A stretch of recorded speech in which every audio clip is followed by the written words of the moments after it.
Bonjour et bienvenue sur le tapis de l'excellence. C'est un grand bonheur pour nous de vous retrouver aujourd'hui avec le thème que vous attendez tous, que nous avons annoncé et pour lequel nous avons reçu pas mal de remarques. C'est toujours un grand bonheur pour nous de retrouver finalement notre grand élite, notre mentor, notre élite inspirante que j'ai nommée ici Albert. Je suis persuadée qu'autant que moi, vous avez hâte de l'écouter pour ce thème dont il nous a parlé avec autant d'ambition, autant de passion, autant de détermination à ce que nous soyons les meilleures personnes que nous puissions être. Sans plus tarder, je lui passe la parole pour qu'il nous dise déjà ce qu'il en est. Bonjour Albert. Bonjour Mireille. Bonjour à toi. J'espère que tu te portes bien, que tu es en super forme. Ah oui, c'est ce que je vois d'ailleurs. Je le Très suis. bien. Je le suis. Bonjour à tous nos amis. Bonjour à tous nos amis qui nous font le plaisir ou l'honneur de se joindre à nous pour cette nouvelle causerie. En fait, nous avions commencé effectivement par les 3 A de la réussite: l'ambition, l'authenticité et l'action. Il faut avoir une vision. Il faut travailler à l'atteindre en étant soi-même, avec sa culture, avec sa personne, en étant la meilleure personne, la meilleure version qu'on peut être de soi-même. Et ça, on ne peut le faire véritablement que si on passe à l'action.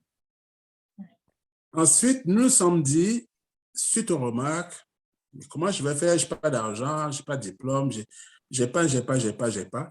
Tu sais, le propre de l'être humain, ce n'est pas souvent, c'est toujours de se plaindre de ce qu'il n'a pas. Il ne pense pas souvent à magnifier ce qu'il a déjà. Il oublie qu'il a sa santé pour lui. Il oublie qu'il a la vie pour lui. Et tant qu'on vit, comme on dit, il y a de l'espoir, à condition que cet espoir-là, on le transmute en quelque chose de palpable, de correct. On ne va pas simplement dire, je vis, j'espère. Non. On fait des choses pour matérialiser cette espérance qu'on a en soi. Donc, on a fait ce thème-là pour dire aux gens, non, faites avec ce que vous avez autour de vous. Faites avec ce que tu as. Commence, regarde ton environnement. Il y a certainement un besoin à satisfaire. Toujours. Il y a toujours un besoin à satisfaire. Quand tu satisfais un besoin, tu as résolu quelque chose de très intéressant. Tu vois? Oui. Et aujourd'hui, on revient en se disant, fais ta part. Ça peut paraître redondant. On peut avoir l'impression qu'on tourne comme ça, on tourne comme ça. Ce n'est même pas une impression, c'est vrai. Nous voyons une seule et même réalité, mais sous des facettes différentes. C'est la seule et même réalité. C'est d'amener les gens à réaliser leur plein potentiel. Parce que si tu as de bonnes idées, si tu as de grosses espérances, si tu as une imagination débordante et tu laisses tout ça là-dedans, ça ne marche pas. Tout ce que tu as en toi là ne te demande qu'une seule chose. Je veux aussi sentir la chaleur du soleil. Je veux vivre, je veux exister. Et tu es la seule personne qui peut mettre cela en œuvre. Tu es la seule personne. C'est abstrait peut-être, mais cette abstraction-là ne te demande qu'une seule chose, de passer dans le concret. Donc, tes rêves, tu dis, c'est de la fiction, c'est abstrait. Non. Tes rêves, c'est une réalité, mais sur un autre plan. Mais c'est une réalité qui te demande à devenir concrète, sur un plan visible. Et ça, c'est vraiment, ça veut dire que c'est déjà une manière de faire ressortir ce que tu as de meilleur, parce que tout le monde rêve de grandeur, de belles choses et tout. Oui, si on en rêve, c'est qu'elles existent sur un plan abstrait, mais faites-la donc, matérialisez-la. Commencez au moins quelque chose. Il ne faut pas se dire, je ne suis pas sûr d'arriver. Non. Tu commences et tu arriveras là où tu arriveras. Tu peux m'être surprise, aller même au-delà. Tu peux ne pas y arriver, ce n'est pas plus grave. Il ne faut jamais que la peur de l'échec nous empêche d'entreprendre. La vie n'aurait pas de sens. La peur de l'échec ne doit jamais nous empêcher d'entreprendre, non. Le cultivateur, moi j'aime bien la sagesse ancestrale. Vraiment, nos parents dans les forêts, là, dans les champs, nous ont appris beaucoup de choses. Le cultivateur qui met sa graine de maïs en terre espère. Il espère. Un rapanui peut passer par là, gratter, sortir la graine, manger. On n'en parle plus. Effectivement. Ça peut même commencer à germer et puis il y a 2 semaines d'une sécheresse intense, ça meurt. Oui, c'est vrai. Ça peut commencer à pousser, ça donne des belles feuilles, Et puis le mouton du voisin passant par là, les belles feuilles de maïs, une tige de maïs bien fraîche, il coupe, il mange. Que d'aléas. Ça peut maintenant pousser correctement. Et puis, les pieds vont commencer à bien sortir et un orage terrible passe par là. Ça te brise ton maïs. Tu n'auras jamais les pieds. Ça peut encore bien donner les pieds, très beau et très bien. Et puis, les oiseaux du ciel se disent, mais nous, on a faim, nous, on ne sème pas, on mange dans les champs des gens. Et puis, les oiseaux s'abattent dans ton champ et te mangent ton épi, au moins en partie. Et tu vas te débrouiller avec le reste. Ça peut effectivement aller jusqu'au terme et avoir un très bel épi que tu vas. Tu as vu, si tu ne regardes que les aléas, et tu y vas maintenant en termes de probabilité, tu vas te dire, je préfère aller acheter le maïs au marché. Ouais. Et si tout le monde décide d'aller acheter le maïs au marché, qui c'est qui va le cultiver maintenant? L'argent est rentré dans nos mœurs. L'argent est rentré dans nos mœurs. Il y a un bon côté de la chose, ça fluidifie les transactions. Mais il y a un mauvais côté de la chose aussi, c'est que les gens n'ont pas compris la fonction de l'argent. Ce n'est pas l'argent en soi qui est mauvais, non. C'est l'utilisation qu'on en fait. C'est la perception qu'on a de l'argent qui rend l'argent. L'argent, c'est l'argent. C'est tout. C'est l'argent. Ce n'est pas mauvais. À condition, comme on dit si bien, c'est un très bon serviteur, mais un très mauvais maître. C'est toujours l'argent. Suivant la perception qu'on en a, suivant ce qu'on veut en faire, suivant la manière dont on veut l'acquérir. Tu vois? Mais en attendant, le cultivateur, tu as vu, c'est trop d'aléas pour arriver à son épi de maïs. C'est un peu comme nous. Sur le tapis de l'excellence, au premier jour, on s'était dit, c'est une graine qu'on sème. Et au fil des mois, on revient, dans toutes les interventions qu'on fait, on arrose notre graine. Mireille, toi et moi, là, au-delà de nos fonctions sociales, de tout ce qu'on est en train de faire, là, maintenant, nous faisons notre part. Ouais. Nous faisons notre part parce que nous pensons que aujourd'hui, dans ce foisonnement sur les réseaux sociaux, de beaucoup d'idées, vraiment de beaucoup d'idées, il est peut-être important qu'on apporte aussi notre son de cloche. Tout de suite, je ne suis pas là pour critiquer qui que ce soit, non. Je vois beaucoup de choses géniales. Comment faire l'argent, des idées de business, beaucoup de choses passent. Beaucoup. Donc, je n'ai pas la prétention de dire à quelqu'un, voilà une idée de business à réaliser, tu vas t'enrichir. Non. Si j'en ai, je vais dire. Si quelqu'un m'apporte une idée, qu'est-ce que j'en pense, je vais donner un avis. Je ne suis pas du genre qui fuit, non. Si quelqu'un veut mon avis sur une affaire, je demande toujours, ça me dit quelque chose, mais est-ce que tu es prêt à écouter ce que je vais te dire? Est-ce que tu es même prêt à supporter ce que je vais te dire? Parce que ça se peut que ce que je te dise te heurte. Si tu me dis oui, ok, j'y vais. Ah, ça, c'est mon tempérament. Je te demande d'abord avant, est-ce que tu es prêt? Parce que ce que tu me montres là, ça me dit des choses, mais si tu veux vraiment savoir ce que j'en pense, ça t'intéresse vraiment, oui, ben, ok. Mais est-ce que tu es prêt? Ça pourrait te heurter à certains niveaux. Si ça ne te heurte pas, on y va. Et je vais te dire, je préfère être franc comme ça. Je ne me débine pas souvent beaucoup, non? On va se parler. Donc, tu vois, il y a beaucoup d'idées de business et autres. Tout ça est beau, mais j'ai un problème. Et c'est ce problème que nous, sur le tapis de l'excellence, nous essayons de résoudre, que nous nous acharnons à résoudre, que nous sommes déterminés à résoudre. Ça peut être prétentieux, mais je vais revenir dessus tout de suite. C'est les valeurs. Les valeurs. L'humanisme, la générosité, le partage, le travail accompli, la bonté, c'est-à-dire que la parole donnée, respectée.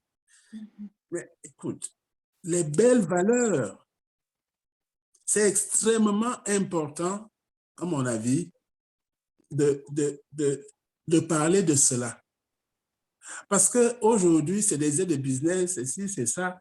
Attends, c'est très bien. Mais à la fin, cet argent se met à le chercher n'importe comment. au mépris de l'éducation que nous avons reçue de nos parents, au mépris des valeurs qui nous ont été inculquées, parce que c'est l'argent à n'importe quel prix. Tu vois un peu? Et maintenant, quand je dis sur le tapis de l'excellence, nous avons la prétention de combattre cela, ou tout au moins d'apporter une approche, si on peut dire, plus raisonnable. Une approche qui tienne compte des valeurs sur lesquelles une société sérieuse, prospère, peut se fonder. Nous avons cette prétention-là. Pourquoi je le dis? Nous sommes deux, toi et moi. Nous avons des amis qui nous rejoignent au jour le jour, tout doucement. C'est bien, c'est merveilleux. Mais Mireille, à toi, je te dis, à tous nos amis, j'ai envie de leur parler de l'histoire du colibri. Le petit colibri, la forêt était en feu. Ce n'est pas de moi, je ne l'invente pas. C'est une fable qui vient des peuples autochtones amérindiens. C'est eux qui sont les premiers à l'avoir dit, donc je ne fais que redire. C'est leur sagesse que j'essaie de transmettre, que j'essaie de partager. Le feu avait pris la forêt, et puis le petit colibri allait à la rivière lointaine là-bas, ramasser une goutte d'eau avec son bec, et il revenait surveiller la forêt, il lâchait la goutte d'eau. Les animaux qui fuyaient tous lui disent, mais attends, colibri, ça ne va pas dans ta tête, non? Qu'est-ce que tu penses que tu vas faire? Une goutte d'eau, mais ça ne donne rien. Tu vois bien que la forêt est en feu. Et le colibri leur a répondu, je fais ma part. Je ne fais que ma part. Oui. Pour dire, même si la forêt est en feu, si tout le monde essayait de faire quelque chose, on allait peut-être, même pas peut-être, on allait certainement à la fin limiter les dégâts. L'arbre qui a déjà brûlé n'allait pas reverdir, non. Mais tout le monde, en faisant quelque chose, allait faire que ça a beaucoup brûlé, mais si on n'avait rien fait, ça aurait tout brûlé. Tu vois un peu? Dans nous, sur le tapis de l'excellence, nous avons la prétention d'un, nous avons la détermination de, et nous avons une foi profonde que nous devons faire notre part et nous allons la faire. C'est-à-dire véhiculer de belles valeurs, rappeler cela, même si de temps en temps ça paraît, comme je dirais, ringard, ça paraît vieillot, ça paraît d'une autre époque. C'est pas plus grave que ça. C'est pas plus grave que ça. Quand on a des enfants, tu sais, on leur enseigne toutes ces valeurs. Et puis quand ils atteignent l'adolescence, parfois, ils font leur crise d'adolescence. Ils remettent le monde, ils remettent tout en question. C'est pas grave. C'est pas grave. Continuez à répéter. Ne lâchez pas. Les parents, maintenant, c'est à vous que je parle, ne lâchez pas. Parce que quand ils vont se retrouver confrontés aux difficultés de la vie, ils vont frapper la tête sur le mur. Ils vont s'interroger. Et il y a une petite voix au cœur, au fond de leur cœur, c'est-à-dire dans leur subconscient qui va revenir. Ce seront les paroles de sagesse des parents. Ce seront les paroles de sagesse des parents. Et quand on veut juger les enfants par rapport à ça, il ne faut jamais oublier. Si jeunesse savait, vieillesse pourrait. N'attendez pas de l'enfant qu'il soit sage. Parce que s'il est sage trop tôt, il risque d'être trop fou plus tard. Laissez-lui le temps de vivre sa folie. Sa sagesse viendra parce qu'au fond, de ce qu'on lui aura dit et des expériences de la vie qu'il aura vécues, il aura le temps de se faire sa propre sagesse et d'être un homme accompli. Tu vois donc, Mireille, là maintenant, toi et moi, là, nous faisons notre part. Je ne vais pas dire nous essayons. Non, nous la faisons. Et nous sommes déterminés à le faire. Fais ta part. L'autre jour, j'avais pris cela avec l'actualité brûlante. C'était terrible. J'avais exprimé ma colère. Mais j'ai bien dit, oui, ce que nos sœurs ont fait, ce n'est pas correct. C'est dommage parce qu'elles ont foulé aux pieds tout ce qu'on nous a enseigné, toutes les belles valeurs qu'on nous a transmises. Chez nous, nulle part dans nos comportements sociétaux réels, dans l'éducation qu'on a donnée, nulle part ce genre de choses n'existe. C'est-à-dire, c'est comme on dirait, waouh, ça sort d'où? Mais j'ai dit une chose en même temps. J'ai crié ma colère contre nous tous. pas seulement contre elle. Parce que tu vas voir ma position finalement par rapport à tout ça, réellement, je voulais même dire, c'est que ce n'est pas tant la condamnation qui m'intéresse. Non. Je n'ai pas envie de les condamner. Ce n'est pas ça ce qui est important. Parce que de notre côté, je suis un père. Un enfant qui s'égare, son père ne le jette pas. Wow. Son père ne le jette pas. Quand le berger a son troupeau, qu'une brebis s'égare, il est dit, il la laisse dans le désert et il va chercher la brebis qui s'est perdue. Effectivement. Et il la ramène. Ça, c'est important. J'ai vu nos sœurs dans une position terrible. Et je me suis dit, moi, le père, là, je vais mettre mon chapeau de père et je vais leur dire, mes enfants, non. On vous a trompé. On vous a trompé. C'est-à-dire que les gens, là, ils vont vous utiliser comme une orange dont ils jettent la pelure. Parce que ce n'est pas long, c'est des histoires éphémères. Alors, si on est dans les accusations intempestives, on n'a rien compris. Une deuxième chose qui me met très en colère dans notre société, il faut bien se dire les choses comme elles sont. À chaque fois qu'un scandale concernant les mœurs éclate, il faut bien observer. Il faut bien observer. Le scandale de mœurs qui éclate est une boîte de Pandore qui s'ouvre. Ceux qui mettent ça en ligne, Wow. ne le mettent pas seulement pour susciter l'émoi et la colère, non. C'est la vulgarisation. Je mets tout le monde au défi de regarder tous les scandales de mœurs que nous avons souvent connus au fil de l'histoire de ces 20 dernières années. Et de me dire quelle est celle qui a été mise sur la voie publique et qui a disparu du fait de l'indignation des gens. Ce qui s'est passé, c'est que cela c'est devenu comme un cancer qui se métastase. À un moment, c'est rien. Des petits-enfants, même à la maternelle, se mettent à en parler. Donc, il faut comprendre que cette histoire, la gravité de cette histoire est innommable. On est en train de pourrir notre société. Ceux qui l'ont publié là, ce n'était pas la recherche du buzz. Si les gens pensent ça, c'est qu'ils n'ont pas compris. C'était pour dire, voici une nouvelle normalité. Wow.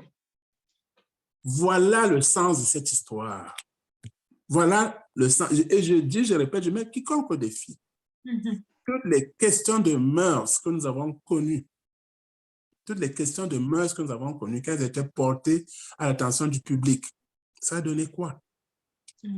J'ai vu des gens qui ont dit, l'État doit se saisir. Oui, d'accord. Oh non, c'est pas l'État. D'autres ont dit, non, non, non, non, c'est du voyeurisme, les gens ont le droit. Tu vois à quel point? Après, c'est leur vie. Waouh, c'est leur vie. Ah bon? Tu vois, c'est terrible. Donc, en fait, nous sommes dans une situation de quelque chose d'épouvantable qui vient d'être révélé, comme pour nous dire, désormais, voilà une nouvelle normalité avec laquelle vous pourrez vivre. Vous devrez vous accommoder. Et tout ça pourquoi? Parce que, en écoutant un peu, je me suis rendu compte, j'ai appris que c'est des pratiques qui avaient déjà cours chez nous. Et on a choisi de faire sortir cela d'ailleurs. C'est-à-dire que c'est là, mais on vous le révèle depuis très loin. Et puis tu sais, qu'est-ce qui caractérise le peuple? Le peuple se caractérise par des gros sentiments c'est-à-dire que c'est de grosses émotions. Mais le peuple ne va pas au-delà des émotions. Non. Un peuple, ça ne réfléchit pas. Non, le peuple ne réfléchit pas. Non. C'est des individus qui réfléchissent. Collectivement, c'est une émotion. C'est tout. C'est comme dans un stade de football. Quand il y a une belle action, tout le monde applaudit. Et puis, ça s'arrête là. Tout le monde applaudit. S'il y a quelque chose qui ne va pas, tout le monde crie. Et puis, ça s'arrête là. Mais il n'y a pas une réflexion collective. Ce n'est même pas possible. Ce n'est même pas possible. Donc, il faut faire très attention à ce qui s'est passé, parce qu'il faut savoir aussi que ce genre de choses est dévoilé non seulement parce qu'ils se disent le moment est venu de répandre cela. Deuxième chose, c'est une super histoire pour distraire les gens. Pour distraire les gens. C'est-à-dire que le peuple, on lui sert ça, ça le distrait, et puis il y en a qui vont se bagarrer entre eux, et puis ils vont évacuer toute leur adrénaline, et puis il ne se passe rien. Et puis ils vont apprendre à vivre avec. Il faut savoir qu'à l'époque de l'Empire romain, pourquoi les Romains ont construit des amphithéâtres dans lesquels il y avait des gladiateurs qui se battaient contre qui se battaient parfois entre eux à point où le vainqueur tuait l'autre. On lâchait un fauve. Un mec se battait contre un fauve. Pourquoi il faisait ça? Parce que les peuples sont comme ça. Les empereurs, ils ont eu un génie incroyable de calmer l'adrénaline du peuple avec des choses parfois perverses. Alors les gens se jettent dedans. Et puis quand ils ont évacué toute leur adrénaline, ils rentrent chez eux tranquilles. Pourtant, un homme vient de mourir dans l'arène, dépecé par un fauve. Parce que plus le fauve se jette sur lui, plus les gens crient. Wow, la vue du sang, c'est incroyable. Je comprends que les choses perverses sont les choses qui, malheureusement, ont tendance à attirer le plus. Alors, on nous balance ça sur les réseaux. Et puis, les filles s'exhibent en nous montrant quelques minables billets de banque. L'argent, l'argent. Mhm. Tu vois, j'ai parlé de cette situation où nous sommes rendus tellement misérables collectivement que tu n'entends pas beaucoup de gens qui disent « Oh, ma soeur, tout ça c'est bien beau, mais comme tu pars, même tu dis que tu es au fond là, tu fais même quoi là-bas, non? » Je vais te donner un exemple très simple. En diaspora, il est connu qu'on demande pas à quelqu'un qu'est-ce qu'il fait. Si nous aussi au Canada, ça te parle facilement, en Europe, c'est comme un tabou. On ne sait pas souvent trop bien qu'est-ce que tu fais. C'est-à-dire que les gens, pourtant, nous savons déjà qu'il n'y a pas de saut métier, il n'y a que de sauts gens. Ça veut dire quoi? Si tu travailles dans une usine, je travaille dans une usine. Si tu portes des cartons, je porte des cartons. Si tu es livreur, je suis livreur. Où est le mal à cela? Où est le mal à cela? C'est ma fonction sociale, c'est avec ça que je paye mes factures, c'est avec ça que je fais vivre ma famille, c'est avec ça que je prends ma place, c'est avec ça que je fais ma part. Et j'en suis fier. J'en suis fier. Donc, cette histoire, vraiment, ça m'a fait pousser ce coup de gueule. C'est vraiment répugnant. Mais ce qui m'inquiète, c'est la portée, comme j'ai dit, on nous amène maintenant sur la place publique une nouvelle normalité. C'est le côté-là qui m'embête beaucoup. Fais ta part, on vient aujourd'hui pour dire, fais ta part, oui, mais tu ne feras pas n'importe quoi parce que tu veux avoir de l'argent.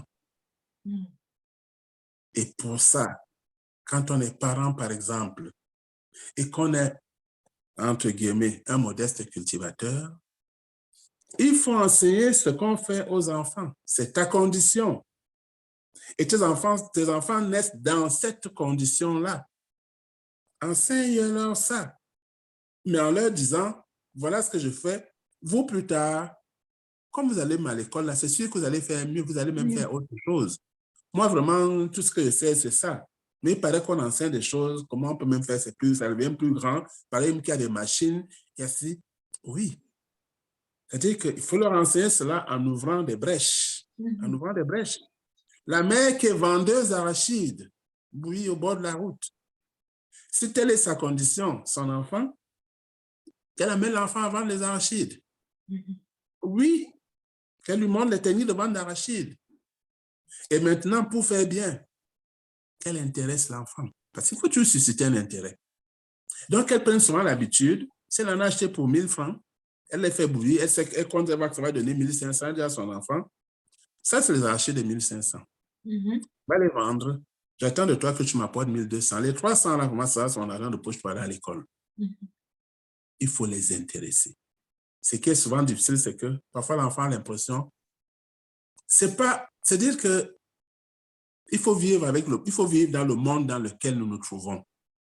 L'enfant qui chaque fois travaille et n'a pas une récompense, et n'a même pas souvent une reconnaissance des efforts qu'il fait, il se sent frustré d'un côté. D'un autre côté, il est frustré déjà par les parents. Maintenant, il est frustré par rapport à ses amis parce que les autres sont bien, ils sont tout beaux, ils n'ont pas besoin de ça. Papa est fonctionnaire, papa est ministre et tout ça. Lui, il vend des agis au bord de la route. OK? Mais si on lui dit, petit, nous, c'est comme ça. On s'est toujours battu comme ça. On arrive à arrondir les bords corrects et tout et tout. Toi aussi, vas-y, mais voilà quand même quelque chose pour t'encourager. Oui. Si ce n'est pas de l'argent, mais trouver une récompense. Il faut qu'il sente qu'il apporte quelque chose. Il faut qu'il sente que ce qu'il fait est reconnu. Il faut absolument le toucher à ce niveau-là.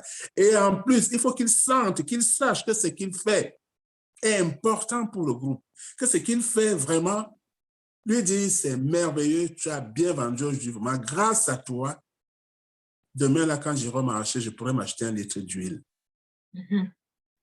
Moi, j'aime des choses modestes. J'aime vraiment des choses modestes. Je sais pertinemment que certains ne me comprendront pas tout de suite parce que nous avons tous connu des réalités diverses. Oui. Mais aux uns et aux autres, à tous nos amis, à tous ceux qui nous écouteront, j'implore une chose auprès d'eux. Qu'ils prennent ma pensée sur un plan global et qu'ils l'appliquent dans leur plan restreint. Wow. Oui. Oui.